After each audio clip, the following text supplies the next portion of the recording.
నమస్తే, నేను మీ లక్ష్మిని. ఏంట్రా అబ్బాయి, ఏ బ్రో, మామ, అమ్మ, మీ ఆయన ఎక్కడ ఇన్వెస్ట్ చేస్తున్నాడు, ఇలాంటివన్నీ కూడా ఎందుకు అడుగుతారండి? అసలు ఇన్వెస్ట్మెంట్ ఎక్కడ చేస్తున్నారు? మరి ఇన్వెస్ట్ చేసే వాళ్ళ పరిస్థితి ఏంటి? ఎక్కడ ఇన్వెస్ట్ చేయాలి? అసలు ఇన్వెస్ట్మెంట్ అంటే ఏంటి? ఎన్ని రకాలు ఉన్నాయి ఇన్వెస్ట్మెంట్స్? మరి ఏ కంపెనీని చూస్ చేసుకొని ఇన్వెస్ట్ చేయాలి? ఇలాంటి ఎన్నో సందేహాలు ఉన్నాయి మనలో.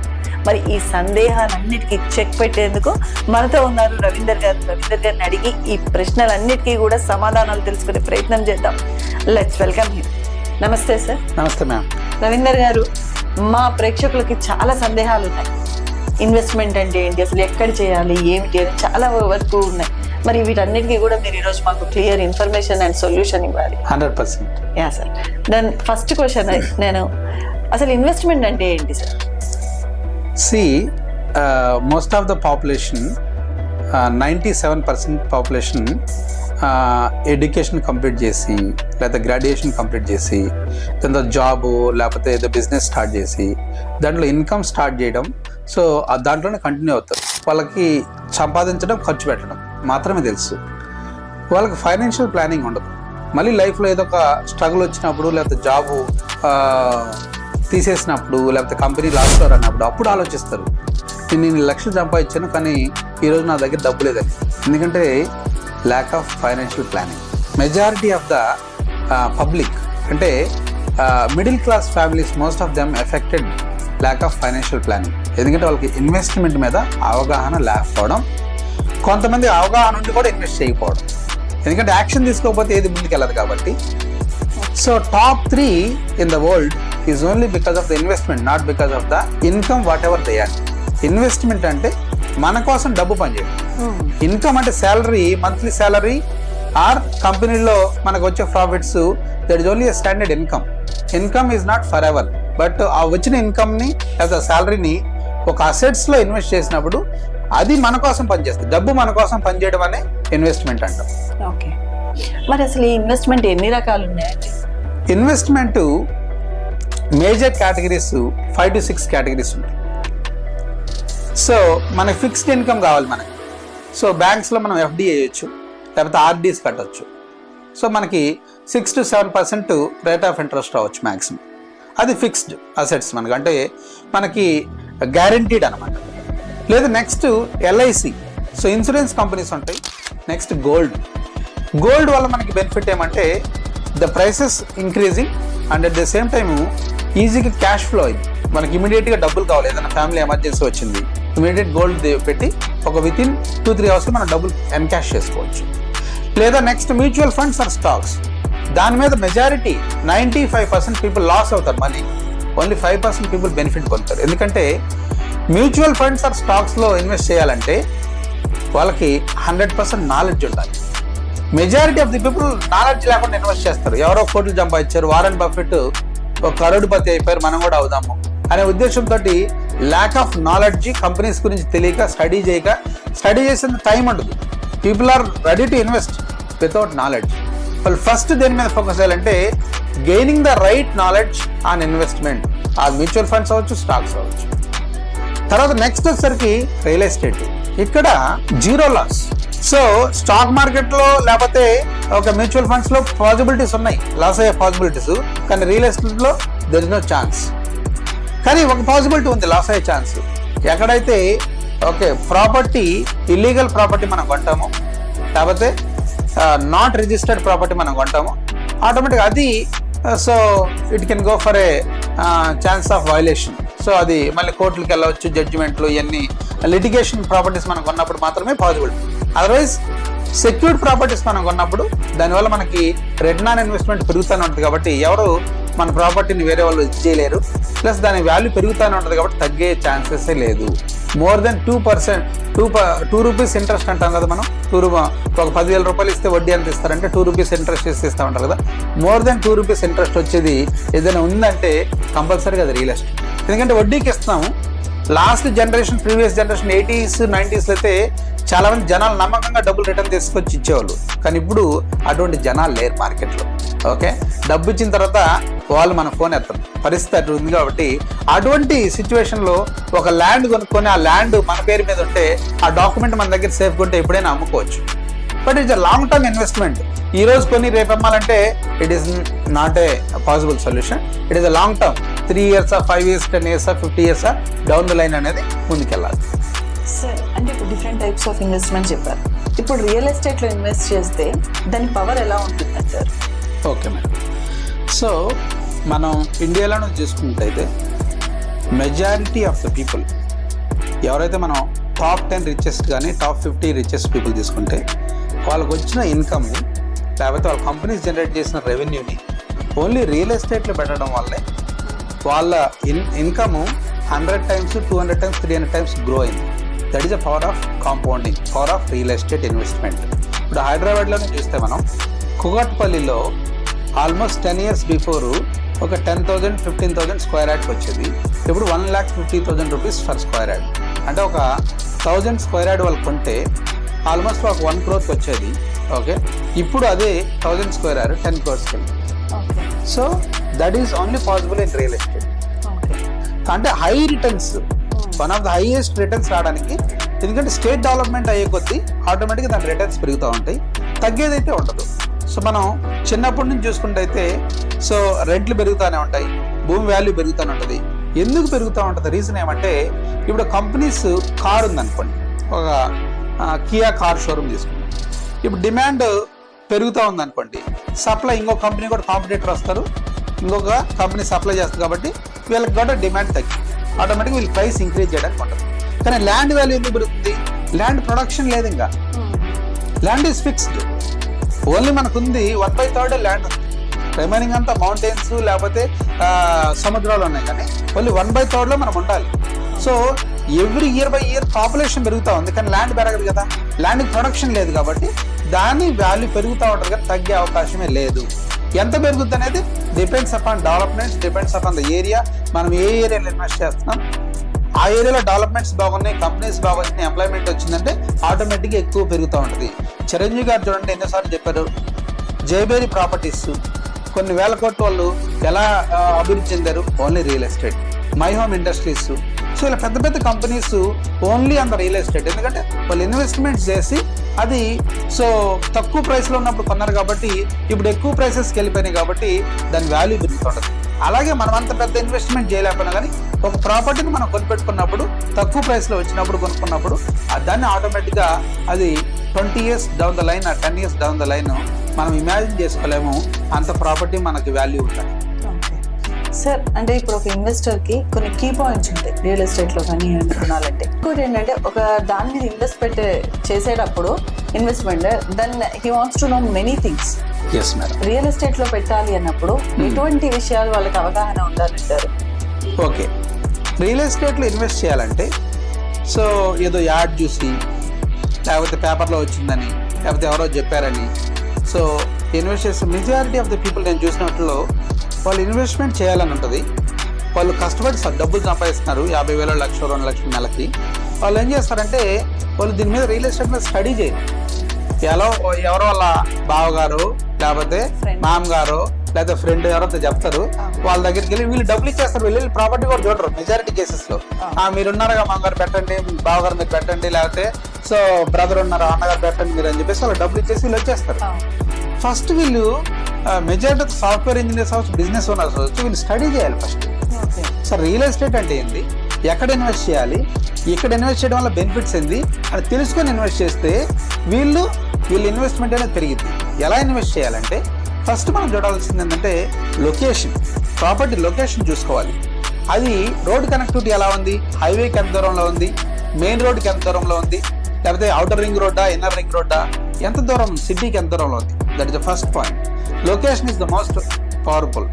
సెకండ్ వన్ ఏంటంటే నియర్ బై హాస్పిటల్స్ ఏమైనా ఉన్నాయా, ఎందుకంటే medical is also important for every one's life.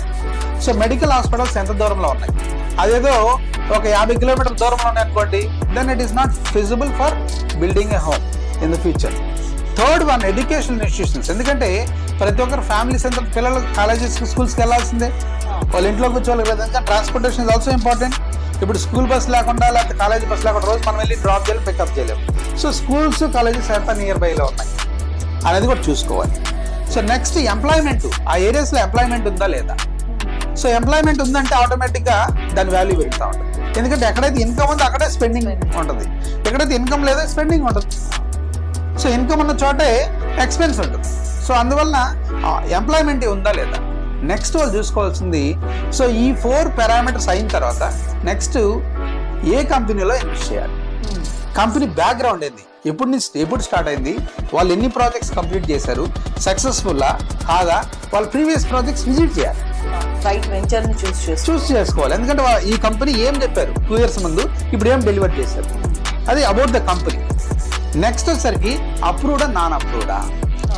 Approved ఏమవుతుందంటే government will give a guarantee for that particular venture. The owner of the plot is directly responsible to get the support from government. Non approved అనుకోండి, ఎవరైతే sale చేశారో buyer ఉన్నారో then they are not responsible. వాళ్ళు duplicate మళ్ళీ ఇంకొకరు కూడా registration చేసేయచ్చు. You cannot stop it, ఎందుకంటే దట్ ఈస్ ఇల్లీగల్. అట్లా జరుగుతున్నాయి ఇప్పుడు. అలా మెజారిటీ ఆఫ్ ద పీపుల్ ఏం చేస్తారంటే తక్కువ రేటుకి వచ్చిందని కొనేస్తారు. కానీ ఎండ్ ఆఫ్ ద డే వాళ్ళ తర్వాత చూసుకున్న తర్వాత అది లిటిగేషన్ ఉంది, ఓకే మళ్ళీ వీళ్ళు కోర్టులో కేసు వేస్తారు, మళ్ళీ లాయర్ పెట్టుకున్నారు, వీళ్ళు సంపాదించిందంతా దాంట్లో పెట్టారు, మళ్ళీ లాయర్ ఫీజు లాయర్కి ఉంటుంది, మళ్ళీ that is ongoing process, that will never end. So investment అనేది it is not okay 1 month salary, it is completely వాళ్ళు 5 years 10 years కష్టపడి సంపాదించి అది వారిని మొత్తం ఇన్వెస్ట్ చేసినప్పుడు that has to be right investment. అది మన పిల్లల భవిష్యత్తుకు ఉపయోగపడాలి. కానీ సో అది మనం ఎక్కడో పెట్టేసి దాని గురించి మనం అవగాహన పెట్టేసి దానికోసం మళ్ళీ కోర్టులు అమ్మటి లేకపోతే లాయర్లు అమ్మటి తిరుగుతూ ఉంటే మన జీవితం ఎప్పటికంటే అవ్వాలి. Then they will not go for next investment. ఇప్పుడు రైట్ ఇన్వెస్ట్మెంట్ చేశారనుకో దాంట్లో మంచి ప్రాఫిట్స్ వస్తాయంటే ఇంకొక ఇన్వెస్ట్మెంట్ చేస్తారు, ఎందుకంటే రైట్ ఇన్వెస్ట్మెంట్ ఉంది కాబట్టి. సో అది రైట్ కంపెనీ ఒకటి చూజ్ చేసుకోవాలి, and at the same time approved layout non approved layout చూసుకోవాలి. అండ్ వాళ్ళు డెవలప్మెంట్స్ ఏం చేస్తున్నారు, ఎందుకంటే ఇప్పుడు హైదరాబాద్లో చూసుకుంటే మీరు HMD అప్రూవల్ ఉంది, DTCP ఉంది, MUDA అప్రూవల్స్ ఉంది. సో ఏ అప్రూవల్ ఉంది అంటే రీజియన్ బట్టి హైదరాబాద్ లిమిట్స్లో ఉంటే HMD అంటారు, దాని తర్వాత డిస్ట్రిక్ట్ లెవెల్ ఉంటే షాద్నగర్లో ఉంటే DTCP, ఒక దాని తర్వాత బాలానగర్లో ఉంటే MUDA లేఅవుట్. సో ఏరియాని బట్టి ఒక అప్రూవల్ టైప్ ఉంటుంది. ఈ అప్రూవల్ ఉందా లేదా. దాని తర్వాత నెక్స్ట్ వచ్చి RERA is the most important. ఎందుకంటే రెరా ఉండడం వల్ల customer has a right to complain an company to the government. So RERA will give 100% support to the customer. అందువల్ల రెరా ఉండటం వల్ల ఏమవుతుందంటే ఆ ప్రాజెక్ట్కి రెరా ఉందంటే కంప్లీట్గా సో కస్టమర్కి సెక్యూరిటీ ఉంటుంది, సేఫ్టీ ఉంటుంది. It is the most important. భరోసా ఉంటుంది, ఎందుకంటే గవర్నమెంట్ ఉంది, సో రెరా ఉంది కాబట్టి రెరా కంప్లైంట్ చేస్తారంటే వీళ్ళకి భయపడి కంపెనీకి ఓనర్కి ఉంటుంది, ఇన్వెస్టర్కి ఉంటుంది. సో రెరా ఉందో లేదు చూసుకోవాలి. సో వాళ్ళకి ఫస్ట్ LP నెంబర్ వచ్చిందో లేదు చూసుకోవాలి, దాంతో రెరా ఉందో లేదు చూసుకోవాలి. ఎన్ని చూసుకొని ఇన్వెస్ట్ చేసినప్పుడు ఏమవుతుందంటే ఒక లొకేషన్ ఆల్రెడీ ఫిక్స్ చేసుకున్నారు, so near by hospitals colleges ఉన్నాయో చూసుకున్నారు, ఎంప్లాయ్మెంట్ ఉంది నియర్ బై చూసుకున్నారు, దాంతో కంపెనీ బ్యాక్గ్రౌండ్ చూసుకున్నారు, దాని తర్వాత ఆటోమేటిక్ అప్రూవల్ ఉందా లేదు చూసుకున్నారు, LP నెంబర్ వచ్చింది, దాని తర్వాత రెరా వచ్చింది.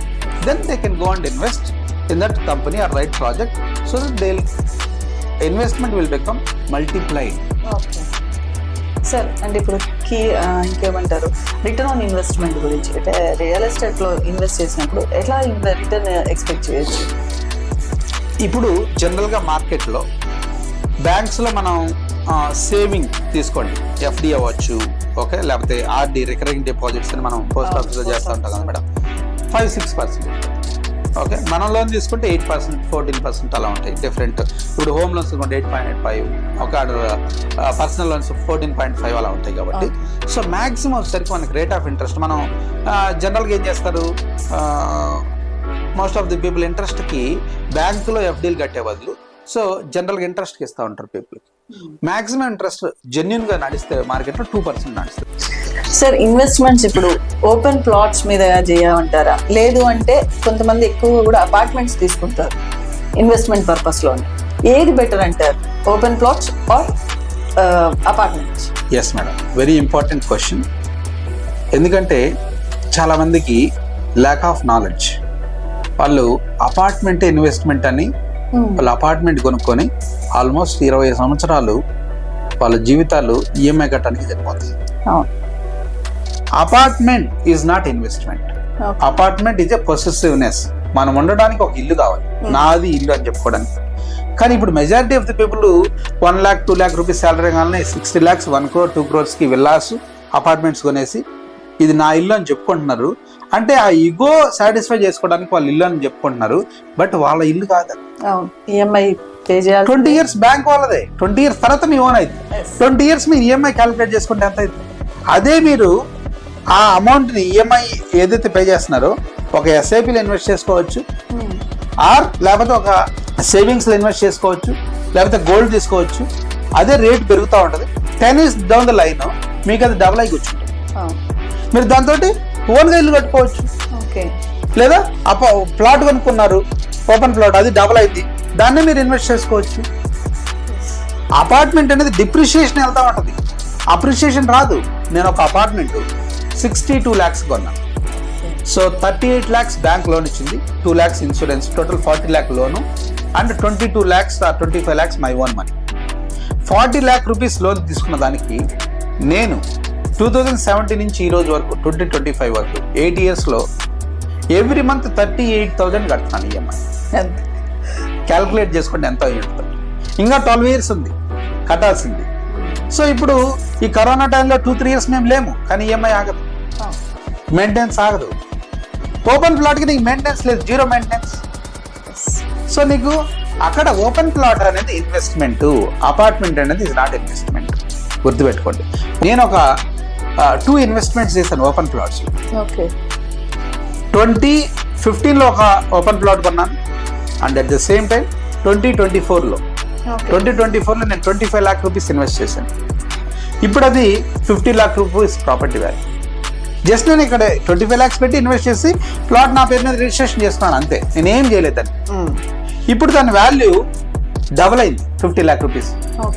అంటే నేను అదే ఆ ఇన్వెస్ట్మెంట్ చేయకుండా ఉంటే 50 lakhs నేను ఎలా సంపాదించేదాని కోసం 25 చేయలేము. మల్టిప్లై కాంపౌండింగ్ చేయాలంటే only investment. Only open plot is investment, apartment is not investment.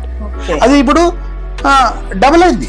ఇప్పుడు నెక్స్ట్ ఇయర్కి అది ఒక 70 lakhsకి వెళ్ళొచ్చు, 75 lakhsకి వెళ్ళొచ్చు. విత్ ఇన్ నెక్స్ట్ 3-4 yearsలో 1 crore అవ్వచ్చు, లేదా 10 years అవుతుంది, depends. But I am getting more then what I'm expecting.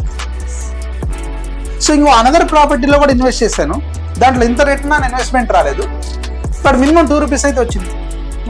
అదే డబ్బులు వేరే వాళ్ళకి ఇచ్చో, లేకపోతే మ్యూచువల్ ఫండ్స్లో, లేకపోతే ఒక ఆన్లైన్ ట్రేడింగ్లో పోగొట్టుకుంటే బదులు నా ప్రాపర్టీ నా దగ్గర ఉంది, డాక్యుమెంట్ నా దగ్గర ఉంది, ఇప్పుడు నాకు రిటర్న్ అనేది 2 rupees వస్తుంది మినిమం, చాలు. సో మనం ల్యాండ్లో ఇన్వెస్ట్ చేసినప్పుడు, ఓపెన్ ప్లాట్లో ఇన్వెస్ట్ చేసినప్పుడు మినిమం 2 rupees ఇంట్రెస్ట్ రేట్ అనేది మనకు కామన్గా వస్తుంది. కానీ అదే అపార్ట్మెంట్లు అయితే అంత రిటర్న్ ఆన్ ఇన్వెస్ట్మెంట్ రాదు, రీసేల్కి అంత వెళ్ళదు తొందరగా, అప్రిషియేషన్ అంత రాదు. ఉండడానికి ఇల్లు కావాలి, no doubt at all, I total agree. కానీ ఎప్పుడు మనకు 80% క్యాష్ ఉన్నప్పుడు, మన దగ్గర డబ్బులు ఉన్నప్పుడు, అది కొనుక్కున్నప్పుడు 20% కాబట్టి it will be clear. Okay, sir main advantage of హైదరాబాద్లో ఇన్వెస్ట్ చేయడం వల్ల మెయిన్ అడ్వాంటేజ్ ఏంటంటారు? అంటే చాలా లాభాలు ఉంటాయి హైదరాబాద్లో కొంటేనే అంటారు, లేదా ఈ చుట్టుపక్కల తీసుకోండి మీకు ఫ్యూచర్ డెవలప్మెంట్ అవుతుంది అని అంటున్నారు. ఎందుకని ఎక్కువ? ఎస్ మేడం, ఎందుకంటే నేను చెప్తాను. ఇప్పుడు నేను బెంగళూరు సిటీలో కూడా ఉన్నాను. బెంగళూరులో మనకి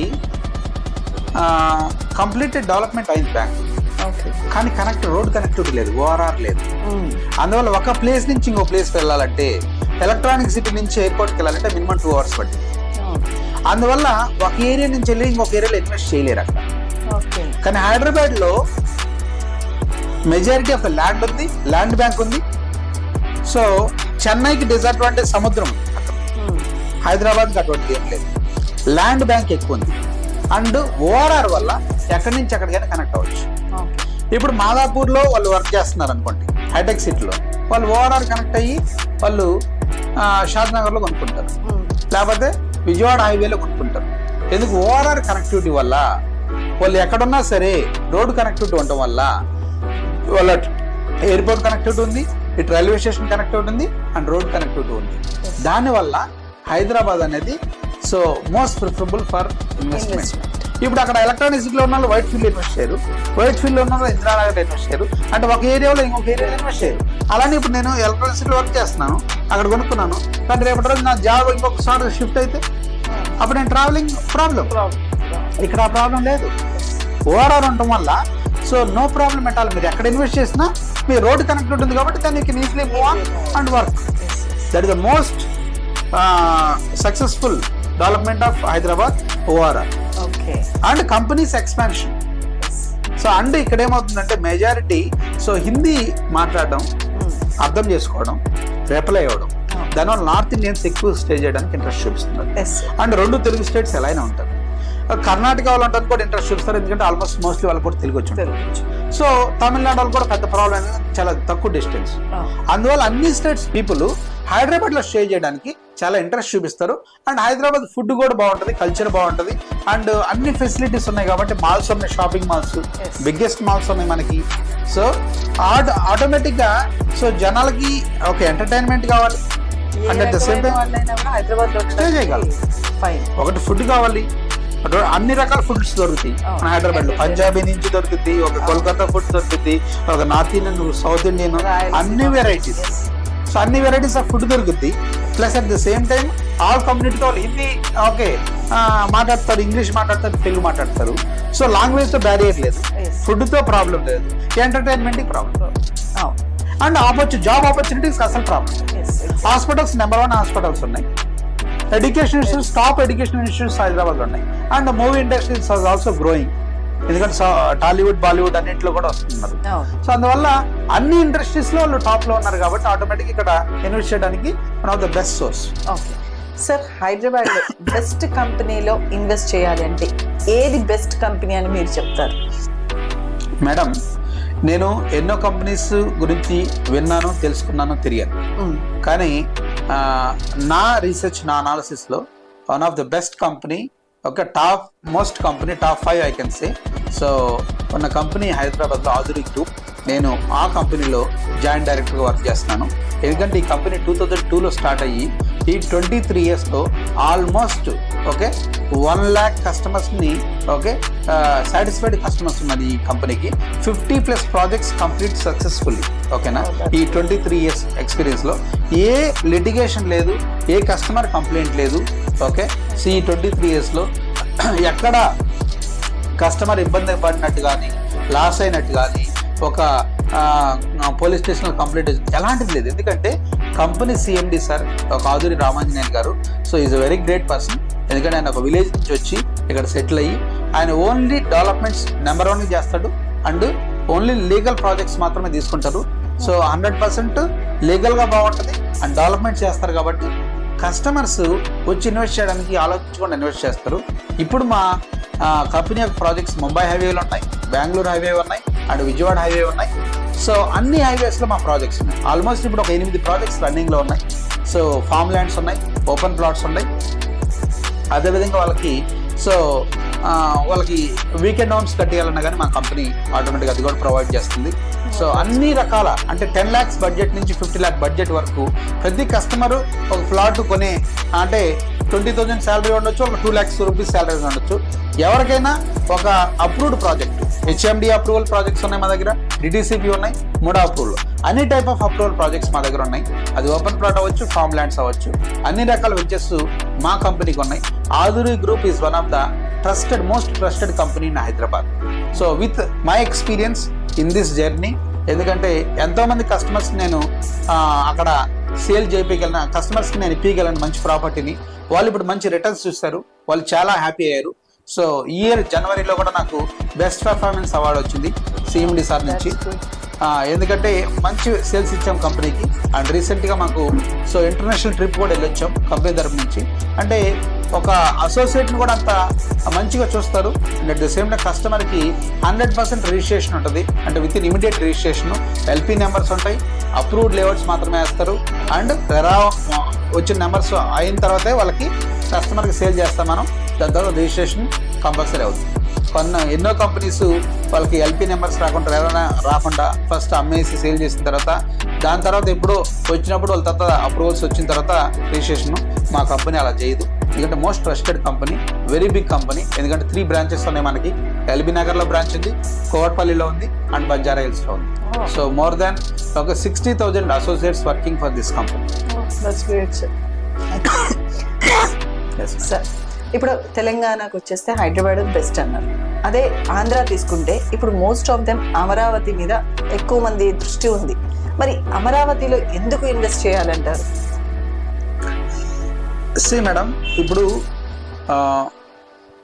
హైదరాబాద్లో ఇన్వెస్ట్ చేయడం ఎంత important and at the same time Amaravati is also Telugu people state కాబట్టి ఎంతోమంది తెలుగు పీపుల్ ఆంధ్ర నుంచి కూడా వెళ్ళి బయట కంట్రీస్లో బయట స్టేట్స్లో వెల్ సెటిల్ అయిన వాళ్ళు ఉన్నారు.